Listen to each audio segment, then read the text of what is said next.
نحمدہ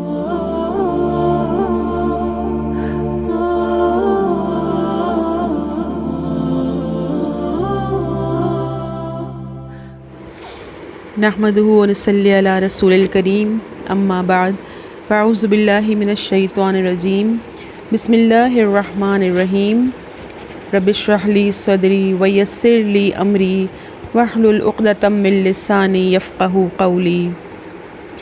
السلام علیکم ورحمۃ اللہ وبرکاتہ۔ عشر مبشرہ سیریز میں ہماری آج کی شخصیت سیدنا سعد بن ابی وقاص رضی اللہ عنہ ہیں۔ اسلام کے ایک ابتدائی دور میں جن شخصیتوں نے سب سے پہلے اسلام قبول کیا ان میں سیدنا سعد بن ابی وقاص کا نام بھی شامل ہے۔ اس وقت ان کی عمر 17 سال کی تھی۔ آپ قریشی خاندان سے تھے اور رشتے میں رسول اللہ صلی اللہ علیہ وآلہ وسلم کے ماموں لگتے تھے۔ آپ کا خاندان بھی زہری تھا اور اللہ کے رسول صلی اللہ علیہ وآلہ وسلم کی والدہ بھی بنو زہرہ سے تعلق رکھتی تھیں۔ آپ کے والد کا نام مالک تھا لیکن ابو وقاص والد کی کنیت تھی اور وہی اصل نام پہ غالب آ گئی۔ اللہ کے رسول صلی اللہ علیہ وآلہ وسلم ابھی دارالارقم میں منتقل نہیں ہوئے تھے کہ سیدنا سعد نے آپ صلی اللہ علیہ وآلہ وسلم سے اجیات کی وادی میں ملاقات کی اور اسلام قبول کر لیا۔ آپ کے اسلام قبول کرنے پہ والدہ نے شدید ناراضگی کا اظہار کیا اور ایک دن اپنے بیٹے سے کہنے لگیں کہ سعد، یہ تم نے کون سا دین اختیار کر لیا ہے، اس کو چھوڑ دو، اور پھر دھمکی دی کہ اگر اسے نہ چھوڑا تو میں مرتے دم تک کھانا پینا چھوڑ دوں گی، اور اگر میں اسی بھوک میں مر گئی تو لوگ تمہیں طعنہ دیں گے کہ دیکھو اپنی ماں کا قاتل جا رہا ہے۔ لیکن راسخ العقیدہ سعد رضی اللہ عنہ نے اپنی ماں سے کہا کہ اماں جان، اس بھوک ہڑتال کا کوئی فائدہ نہیں، آپ اچھی طرح سے سن لیں کہ میں اس دین کو چھوڑنے والا نہیں ہوں۔ جب ان کی والدہ نے ان کا یہ عزم دیکھا تو سمجھ گئی کہ اس بھوک کا کوئی فائدہ نہ ہوگا، چنانچہ انہوں نے کھانا پینا شروع کر دیا۔ ایک دن سعد رضی اللہ عنہ صحابہ کرام کے ساتھ ایک پہاڑی وادی میں نماز پڑھ رہے تھے کہ وہاں کچھ کافر آ گئے۔ انہوں نے ان کا اور اسلام کا مذاق اڑانا شروع کر دیا۔ سعد جو کہ ذرا جوشیلے مزاج کے تھے، اسلام کے خلاف اس مذاق اڑانے کو برداشت نہ کر سکے۔ وہاں اونٹ کی ایک ہڈی پڑی ہوئی تھی، انہوں نے اسے اٹھایا اور ایک کافر کو دے ماری جس سے اس کا خون نکل آیا۔ یہ پہلا خون تھا جو اسلام کے لیے بہایا گیا تھا۔ ہجرت کے پہلے سال شوال کے مہینے میں اللہ کے رسول صلی اللہ علیہ وآلہ وسلم نے سیدنا عبید بن حارث بن عبد المطلب کو مہاجرین سواروں کا ایک دستہ دے کر روانہ فرمایا۔ رابغ کی وادی میں ابو سفیان سے سامنا ہوا، اس کے ساتھ 200 آدمی تھے۔ مسلمانوں میں سعد بن ابی وقاص بھی شامل تھے۔ فریقین کے درمیان لڑائی تو نہیں ہوئی لیکن ایک دوسرے پہ انہوں نے تیر ضرور چلائے، اور مسلمانوں کی طرف سے سب سے پہلا تیر سعد بن ابی وقاص نے چلایا۔ ان کو تیر اندازی میں اس قدر مہارت تھی کہ غزوہ احد میں اللہ کے رسول صلی اللہ علیہ وآلہ وسلم کا دفاع کرنے والوں میں پیش تھے۔ لڑائی کے دوران ایک وقت ایسا بھی آیا جب آپ صلی اللہ علیہ وآلہ وسلم کے ارد گرد صرف 2 قریشی صحابہ رہ گئے تھے۔ ان میں ایک سیدنا سعد بن ابی وقاص اور دوسرے سیدنا طلحہ بن عبید اللہ تھے۔ ان دونوں نے عظیم المثال بہادری سے کام لیا اور مشرکین کے سارے حربے بیکار کر دیے، ان کی اس کامیابی کو ناممکن بنا دیا۔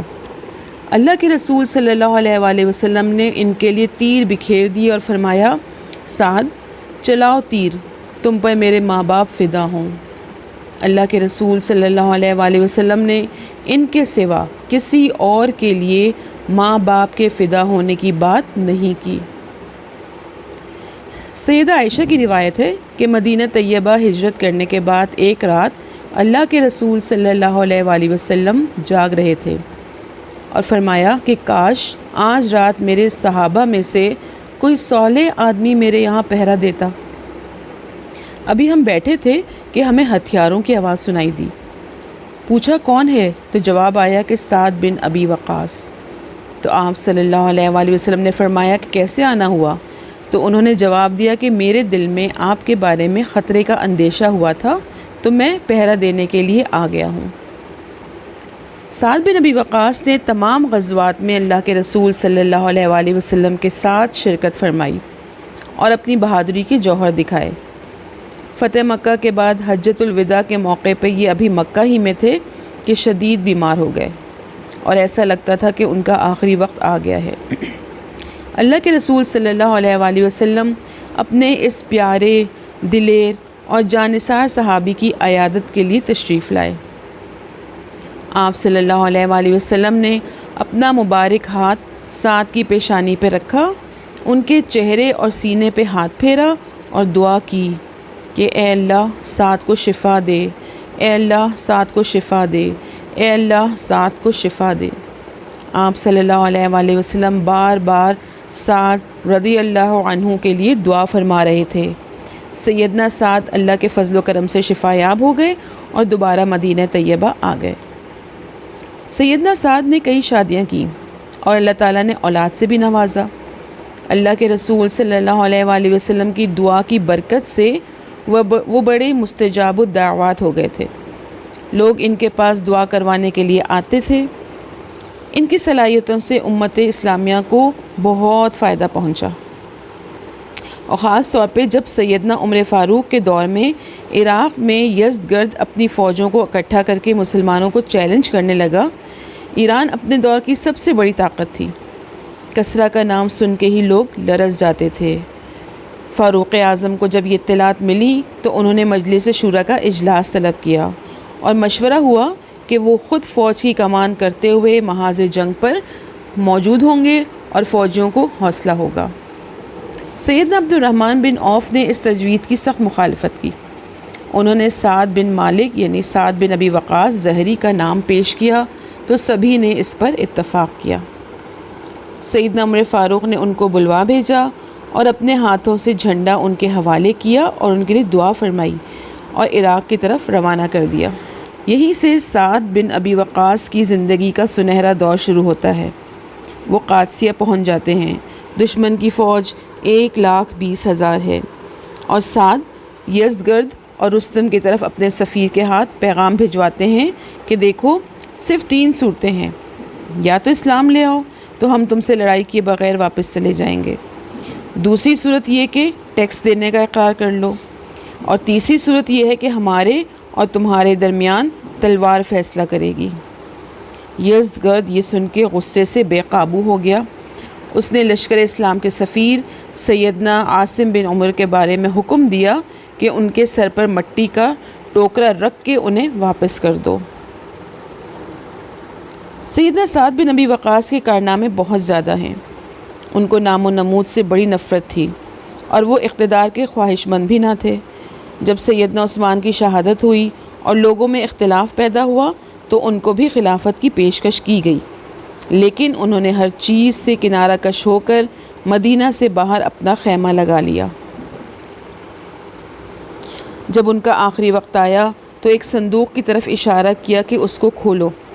جب اسے کھولا گیا تو اس میں ایک جبہ تھا۔ کہنے لگے کہ یہ وہ جبہ ہے جسے میں نے بدر کے دن پہنا تھا، میں نے اسے آج کے دن کے لیے سنبھالا ہوا تھا کہ مجھے اسی میں کفن دینا۔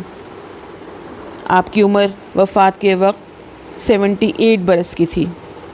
مدینہ طیبہ سے 10 میل کے فاصلے پر عقیق نامی گاؤں سے ان کے جنازے کو کندھوں پر مسجد رسول میں لایا گیا۔ مدینہ کے والی مروان بن حکم نے جنازہ پڑھایا، امہات المومنین نے بھی ان کی نماز جنازہ پڑھی، اور یہ آخری مہاجر تھے کہ جن کی وفات مدینہ منورہ میں ہوئی۔ سیدنا سعد بن ابی وقاص اپنے بارے میں خود فرماتے ہیں کہ میں عرب میں سے پہلا شخص ہوں جس نے اللہ کے راستے میں تیر چلایا۔ وآخر دعوانا ان الحمد للہ رب العالمین۔ السلام علیکم ورحمۃ اللہ وبرکاتہ۔